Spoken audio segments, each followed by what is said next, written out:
ብፁዓን አበው ሊቃነ ጳጳሳት፣ የተወደዳችሁና የተከበራችሁ የቅድስት ቤተ ክርስቲያን አባቶች፣ ቤተሰቦች እና የመምህር ዘላለም ወዳጆች፣ በአጠቃላይ በዚህ በሐዘናችን ቀን አብራችሁ የተገኛችሁ ኦርቶዶክሳውያን በሙሉ ዛሬ የምንናገረው ስለ አንድ በሥጋ ወንድማችን በመንፈስ አባታችን ስለሆነው ስለ ዘላለም ወንድሙ ብቻ አይደለም። የምንናገረው ስለ ብዙዎች አባት፣ ስለ ድሆች ረዳትና ስለ ወንጌል ብርሃን ነው። መምህር ዘላለምን በሥጋ መለየታችን ለአንጀታችን እጅግ የሚከብድ ለቤተሰባችንም መሪር ሐዘን ቢሆንብንም እርሱ ግን አስቀድሞ በመልካም ሥራው በሰማይ ቤቱን ሰርቶ እንደነበር እናምናለን። ምንም እንኳን በሰውነታችን ብናዝንም የብፁዕ ወቅዱስ አባታችን አቡነ ማትያስ ፓትርያርክ ርዕሰ ሊቃነ ጳጳሳት ዘኢትዮጵያ ሊቀ ጳጳስ ዘአክሱም ወዕጨጌ ዘመንበረ ተክለ ሃይማኖት በብፁዕ አባቶቻችን ጸሎትና ትምህርት እንዲሁም በዚህ በመካከላችን ባላችሁትና አለንላችሁ በሚሉን የኢትዮጵያ ኦርቶዶክስ ተዋሕዶ ቤተክርስቲያን አማኞች ፍቅር ተጽናንተናል። እርሱ የሄደው ወደ ፈጠረው አምላክ ሁላችንም ወደማንቀርበት ሰማያዊ ስፍራው ነውና ለቅሷችን፣ ሐዘናችን የናፍቆትና የፍቅር እንጂ ተስፋ እንደሌላቸው አናዝንም። ሐዘናችን እጅግ በተስፋ የተሞላ ነው። ከዚህ ቀጥዬ የወንድሜን የመምህር ዘላለም ወንድሙን የወልደ ሰማያትን የሕይወት ታሪክ አቀርባለሁ። ውልደትና የልጅነት ዘመን። መምህር ዘላለም ወንድሙ ስመ ጥምቀቱ ወልደ ሰማያት ከአባታቸው ከአቶ ወንድሙ ተማምና ከእናታቸው ከወይዘሮ ትክክል ወርቅ ገብረየስ ነሐሴ 17 ቀን 1969 ዓ.ም በታሪካዊቷ ደብረ ሲና ከተማ ተወለደ። ገና በለጋነት የቤተ ክርስቲያንን ጠረን እየሳበ በዘመኑ አብዛኞቻችን እንወስድ የነበረውን የፊደል ቆጠራን ወይም የቄስ ትምህርቱን በየኔታ ታመነ እግር ስር ቁጭ ብሎ ተምሯል። የትምህርት ጉብዝና እና የቅንነት መገለጫ በትምህርቱ እጅግ ብሩህ የነበረው መምህር ዘላለም በሰበታ ከተማ በነበረው የትምህርት ቆይታው ሁልጊዜም ከአንደኝነት አይወርድም። በተለይም የአንደኛና የመለስተኛ ሁለተኛ ደረጃ ትምህርቱን በሙልጌታ ገርሌ ሲማር ሁሌም አንደኛ ነበር የሚወጣው። በተለይም በስድስተኛና በስምንተኛ ክፍል የሚኒስትሪ ፈተናዎች 100% በማምጣት አስደናቂ ውጤት አስመዝግቧል። የሚገርመው ግን ዕውቀቱ ለራሱ ብቻ አልነበረም። ለሂሳብ ትምህርት የነበረው ልዩ ተሰጥኦ መምህራኑ በማይኖርበት ጊዜ እርሱ መምህር ሆኖ ጓደኞቹን ሁሉ ያስተምር ነበር። ይህ ሌሎችን የማብቃት መልካም ባህሪው ገና በልጅነቱ አብሮት ያደገ ጸጋው ነበር። የቅዱሳን በረከትና የመንፈሳዊ ብስለት ምንጭ መምህር ዘላለም ወንድሙ በዘመናዊ ትምህርቱ ውጤታማና አንደኛ ሆኖ እንዲወጣ ያደረገው ሚስጥር በሰበታ ከተማ በሚገኘው በታዋቂው ጌቴሴማኒ ቤተ ደናግል ጠባባት የእናቶች ገዳም ያገኘው የጸጋ በረከት ነው። ይህ ገዳም ለመምህር ዘላለም የእውቀቱ ብቻ ሳይሆን የቅድስናና የጥበብ ምንጭ ነበረ። የወንጌል ጡት የጠባባት ስፍራ መምህር ዘላለም ገና በልጅነቱ ከኩዮቹ ተለይቶ በዚህ ገዳም ስር የወንጌል ትምህርቱን እየቀሰመ አድጓል። በቅዱሳት መጻሕፍትና በስብከተ ወንጌል ትምህርት አንደበቱ የረታ ሚስጥር የሚዘረዝርና ልብን የሚነካ አገልጋይ ሆኖ የወጣው በዚህ በቅዱሳን እናቶች ጸሎት በታጀበ ገዳም ውስጥ በነበረው ጥልቅ መንፈሳዊ ልምምድ ነው። የሁለት ዓለማት ጥበብ መምህር ዘላለም በዘመናዊ ትምህርት ቤት የነበረውን ስኬት ከመንፈሳዊ ሕይወቱ ጋር እጅግ በሚያስደንቅ ሁኔታ አጣጥሞት ነበር። ከትምህርት ቤት መልስና በዓላትን ጠብቆ ወደ ገዳም በመሄድ ቅዱሳት መጻሕፍትን በመመርመር ያሳልፍ ነበር። ለብዙዎቻችን ከባድ የሆነውና የማይመረመረው መጽሐፍ ቅዱስ ለመምህር ዘላለም ግን እንደ ውዳሴ ማርያም በየዕለቱ የሚደገም በልቡ የተጻፈና በቃሉ የያዘው መዝሙሩ ነበር። ይህ የመጽሐፍ ቅዱስ ጥናቱና ጸሎቱ ነው። በሰበታና በሄደበት ሁሉ አንደበቱ እንደ ማር የሚጣፍጥ ቃሉ እንደ ሰይፍ የሚቆርጥና እንደ ቅቤ የሚለሰልስ እንዲሆን ያደረገው። በዚህ ገዳም ውስጥ ያሳለፈው ጊዜ መምህር ዘላለምን ገና በልጅነቱ የበሰለ አድርጎታል። በጌቴሴማኒ ቤተ ደናግል ጠባባት በሰንበት ትምህርት ቤት ሲያገለግል ሲማርና ሲጸልይ የቆየው ዘላለም ለኢትዮጵያ ኦርቶዶክስ ተዋሕዶ ቤተክርስቲያን ብርቅዬ እንቁ ሆኖ የተበረከተው ከዚሁ እቶን ውስጥ ተኩሎ በመውጣቱ ነው። ይህ በልጅነት የቀሰመው የወንጌል ፍቅር ነው በኋላ ላይ እስከ አፋር በረሃ፣ እስከ ደቡብ ኦሞ የጂንካ ጫካዎችና እስከ አሜሪካ በመላው አውሮፓና መካከለኛው ምስራቅ አድማሳት ድረስ ወንጌልን በኃይልና በሚስጥር እንዲያስተምር ጉልበት የሆነው።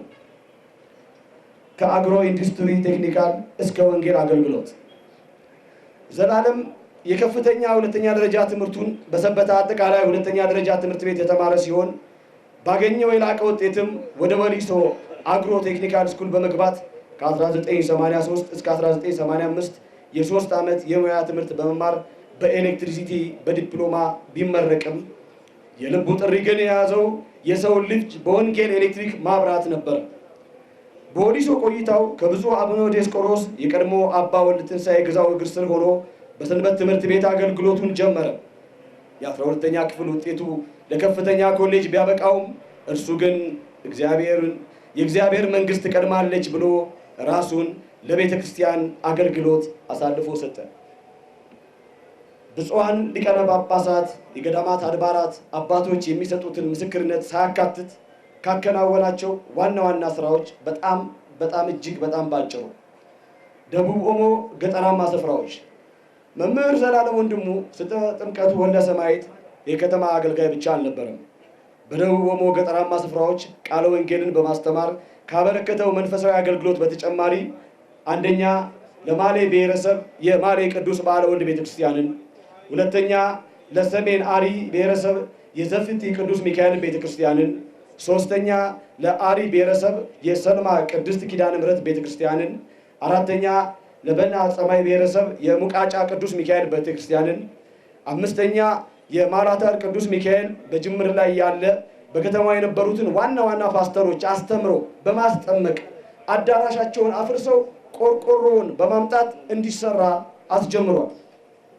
ጉሙዝ፣ ጋምቤላ፣ ጂንካ መምህር ዘላለም ወንድሙ ስመ ጥምቀቱ ወልደ ሰማዕት በ2003 ዓመተ ምህረት ከጠረፋማውና ከገጠሪቱ የሀገራችን ክፍሎች የተውጣጡ 38 ልዩ ልዩ ቋንቋ ተናጋሪ ደቀ መዛሙርት መልምሎ ከየሀገረ ስብከታቸው ማስረጃ ጽፎ በማስመጣት ሙሉ የስልጠና ወጪያቸውን በመሸፈን በጽርሐ ጽዮን የስልጠና ማዕከል እንዲማሩ ማድረግ ስልጠናቸውን ሲያጠናቅቁ የአገልግሎት ልብስና መጽሐፍ ቅዱስ ገዝተው በመስጠት ወደ የመጡበት አካባቢ ተመልሰው በቋንቋቸው እንዲያገለግሉ አድርጓል።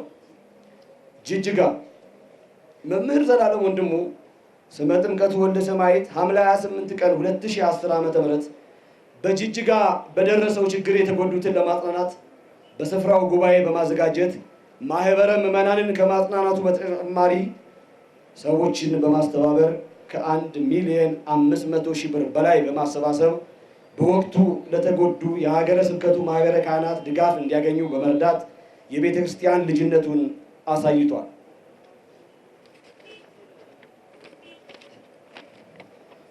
ሰበታ ቅዱስ ገብርኤል መምህር ዘላለም ወንድሙ ስመ ጥምቀቱ ወልደ ሰማዕት ለ57 አይነ ስውራን በተለያዩ ጊዜያት ድጋፍ ከማድረጉ በተጨማሪ ለዘለቄታቸው ራሳቸውን የሚችሉበትን ቦታ ለመግዛት እንቅስቃሴ አስጀምሯል።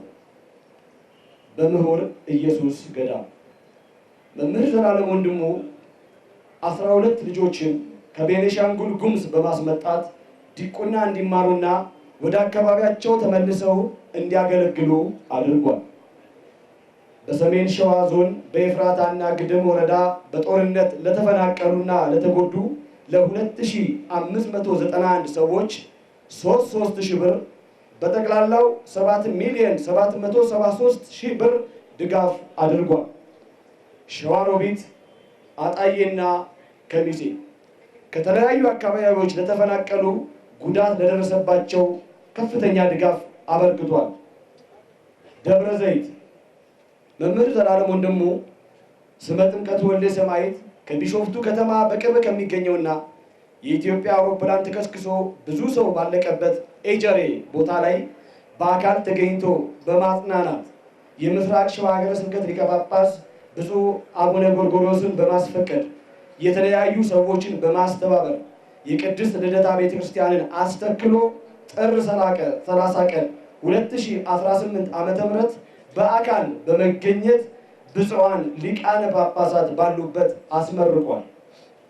ቡታጅራ በግጭት የተፈናቀሉትን ቦታው ድረስ ሄዶ በአካል በመገኘት በቃለ እግዚአብሔር ከማጽናናት በተጨማሪ የሚታወቅበትን መልካምነትና ድጋፍ አሳይቷል።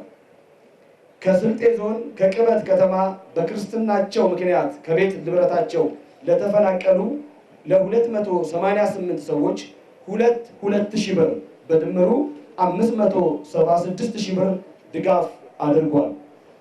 አርሲ፣ ሻሸመኔ፣ ባሌ ቤተሰቦቻቸው ለተገደሉና ለተፈናቀሉ ክርስቲያኖች ሩዝ፣ ዱቄት፣ ዘይትና የማብሰያ ዕቃዎችን በማቅረብ መንፈሳዊ ኃላፊነታቸውን ተወጥቷል። አፋር በአፋር ክልል ለሚገኙ በዞን 5 ሰምሮቢ ወረዳ ኩማሜ አካባቢ በጦርነት ለተፈናቀሉና ለተጎዱ ለ495 ሰዎች 3,000 ብር በጠቅላላው 1,485,000 ብር ድጋፍ አድርጓል። 2 ስሙን ማሩ በማለት የሚጠሩት የአፋር ሀገረ ስብከት ሊቀ ጳጳስና የቅዱስ ሲኖዶስ አባል ብፁዕ አቡነ ዮናስ በስማቸው በአዋሽ አርባ ለተቋቋመው አረጋውያን የጡረታ ማዕከል የቦርድ ሰብሳቢ በመሆንና በኃላፊነት በማገልገል ዓመታዊ የምገባ እገዛ አድርጓል። ደብረ ሊባኖስ ገዳም ለአበው ካህናት ለአገልግሎት የሚሆን ልብሰ ተክህኖ ሰጥቷል። ደብረ ብርሃን የአእምሮ ሕሙማን ማገገሚያ እንዲሆን በአርቲስት ፍቃዱ ተክለማርያም ልጅ በተመሰረተው ሀበሻ የአረጋውያንና ምስኪኖች መርጃ ለንጽህና መጠበቂያ የሚሆኑ ነገሮችን በማቅረብ ሃይማኖታዊ ተግባሩን አስመስክሯል።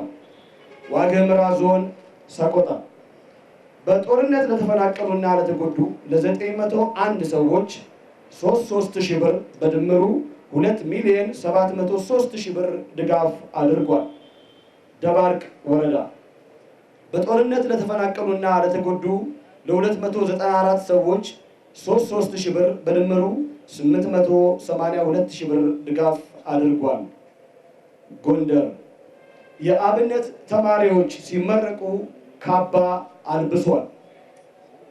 አዲስ አበባ አንደኛ የዲዲያ መንፈሳዊ ማህበር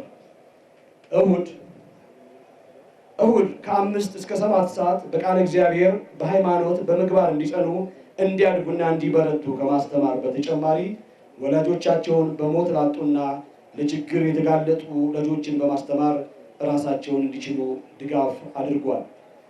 በአዲስ አበባ ማረሚያ ቤቶች ለሚገኙ እስረኞች ለዳግም ትንሣኤ የምግብ ድጋፍ አድርጓል። ሁለተኛ የዲዲያ የህፃናት መርጃ መርጃ ድርጅት በመምህር ዘላለም ወንድሙ መስራችነትና አስተባባሪነት በበጎ አድራጎት የተሰማራ ሀገር በቀል ድርጅት ሲሆን ድርጅቱ ያለ ሃይማኖት፣ ያለ ዘር፣ ያለ ቋንቋ ልዩነት ወገናዊ ድጋፍ በማድረግ የሚታወቅ ድርጅት ነው። በዲዲያ የህፃናት መርጃ ድጋፍ ለሚደረግላቸው ልጆች ከ2008 እስከ 2018 ባሉት ለ12 ዓመታት ከ2650 በላይ ለሆኑ ልጆች ከ15 ሚሊዮን ብር በላይ ወጪ በማድረግ ወገናዊ ድጋፉን በማድረግ ላይ የሚገኝ ሀገር በቀል ድርጅት ሲሆን በአሁኑ ወቅት 200 ልጆችን በመርዳት ላይ ይገኛል። ሶስተኛ በአዲስ አበባ ዙሪያ በዝቅተኛ ኑሮ ለተቸገሩ 1000 ሰዎች 3,000 ብር 30,000 ብር ድጋፍ አድርጓል። በየሳምንቱ አራተኛ ነው ይሄ ረቡዕና ዓርብ የሚደረግ የምሳ ምገባ ቂርቆስ 80 ልጆችን፣ ለሳሪስ አቦ 148 ልጆችን፣ ሐመሯ የካ ሚካኤል 72 ልጆችን በአጠቃላይ ለ300 አቅመ ደካሞች ረቡዕና ዓርብ የምሳ ምገባ ድጋፍ አድርጓል። 5 ሽንቁሩ ቅዱስ ሚካኤል ለሚገኙ ጸበልተኞች ዘይትና ዱቄት ድጋፍ አድርጓል። ስድስተኛ ወንጌለ ዘላለም ከተባለው የዩቲዩብ ቻናላቸው ወይም ቻናሉ ከሚገኘው ገቢ ግቢ ገብርኤል የወደቁትን አንሱ እንጦጦ ማርያም ለሚገኙ አቅመ ደካሞች በበዓለ በራቅሊጦስ የዘይትና ዱቄት ድጋፍ አድርጓል።